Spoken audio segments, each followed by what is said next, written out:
This here's from In Touch. It's called Johnny Depp starting over at 60 to save career in Hollywood. He's staging a comeback. And you know what? I'm not exactly sure what the point of this is. It feels like they're trying to act intelligent, like they've figured it all out or something. It's from April 26, 2024, so pretty recent. Let's see what we got. For decades, Johnny Depp was one of Hollywood's biggest stars, but amid his divorce drama with ex-wife Amber Heard, which included a nasty 2022 defamation trial that exposed disturbing details of their toxic 5-year marriage, from alcohol and drug-fueled arguments to physical assault, he became persona non grata in the industry. In fact, the actor was dropped from two major movie franchises, Pirates of the Caribbean and Fantastic Beasts. Thank you for the history lesson. I think I know where we're going here. They then say, Johnny feels strangely, oddly, perversely lucky to be given the chance to appear in a new flick, Gene Dabari. They quote that, maybe Johnny said that, but I can't remember. I guess it's got quotes for a reason. Looking thinner and more cleaned up than he had in years, the leading man made the comments on April 15th at the film's UK premiere, where he happily signed autographs and posed with director Mywin. Okay, so maybe he did say that.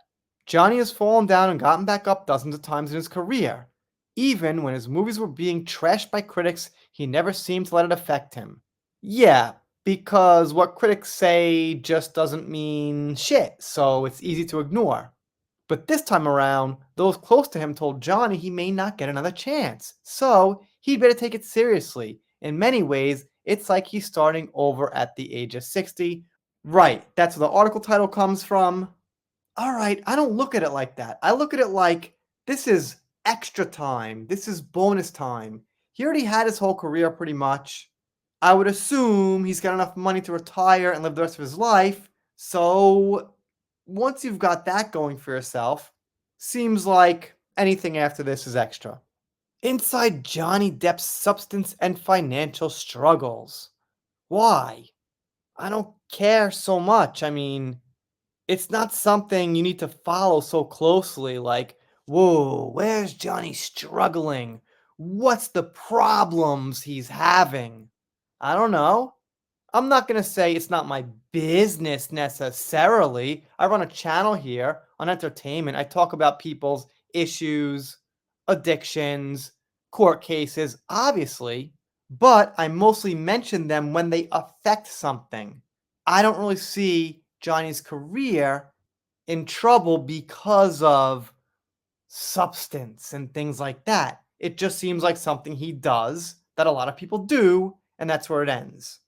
I've mentioned Amber's drinking because she's taken interviews while she was drunk, and it seems to affect what she does.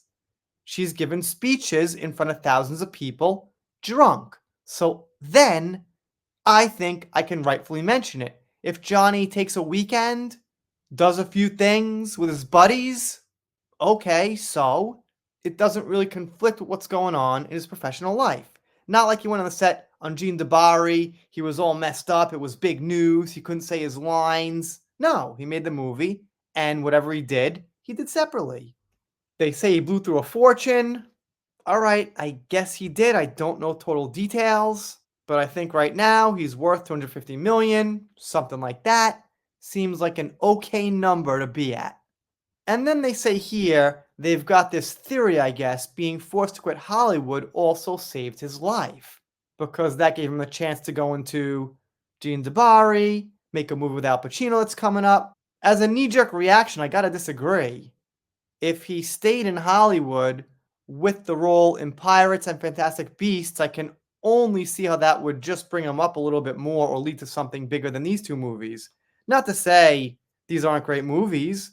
I actually like them better. They're more independent, seems more heartfelt than Hollywood movies. But as far as a, flat out profit gain, yeah, staying in Hollywood I think would have been better for that. So that's about it. I think they tried to make a headline you don't see all the time. Feels like they're acting like they've got it all together and they've got it all figured out about Johnny, and now they could be in touch and write an article about it. It's just kind of a Frankenstein piece with nothing new. It didn't seem terribly negative, but at the same time, Meh. I'll give this one like a 3 out of 10. Before I go, I want to give Jan Price and Ron Navy and Laura B a shout out. Thank you for the super chats. It's appreciated. If you're not subscribed here, consider it. If you don't subscribe, I'll be sad, but I'll get over it. See you next time.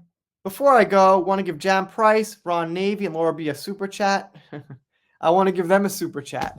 I'm the one that gets super chats because I have the channel, and I've also got the take twos because of the fucking channel. Take two. Before I go, want to give Jan Price and Ron Navy and Laura B. Now I'm gonna laugh. Take three. Before I go, want to give. Before I go, let me just fucking keep laughing so I can't go. Before I go, want to give Jan Price, Ron Navy, and Laura B. I almost said it again. Want to give them a super chat. Yeah, I'm on like 2 hours of sleep. Before I go, want to give Jan Price and I want to give Jan Price, Ron Navy, and Laura B a shout out, not a super chat. Wow, it couldn't get any easier.